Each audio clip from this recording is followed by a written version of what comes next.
তোমার এই মা, তুমি পেটে এসেছ, খেতে পাইনি, কাজ করেছে, তোমাকে প্রসব করেছে।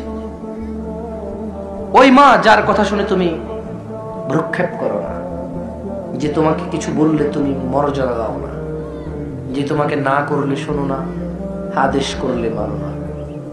তোমার রাসূল মুহাম্মদ সাল্লাল্লাহু আলাইহি ওয়াসাল্লাম বলছেন, পৃথিবীর সবচেয়ে বড় অপরাধ আল্লাহর সাথে শিরক করা ও উকুকুল ওয়ালিদাইন, নিজ বাবা এবং মায়ের অবাধ্য হওয়া। ভেবে নাও যুবক, পিতামাতার সাথে কোন ব্যবহার করছো। যুবক তো যুবক, বৃদ্ধ মানুষও বাপ মাকে ভাগ করে ফেলেছে। বলেছে কি করব আমরা 3 ভাই, আমি তো পারি না, ছেলে মেয়েকে পড়াশোনা করিয়ে তো আর হয় না, কোথ থেকে দেব। ছেলে মেয়ের জন্য ওর টেনশন, বাপ মা আলাদা।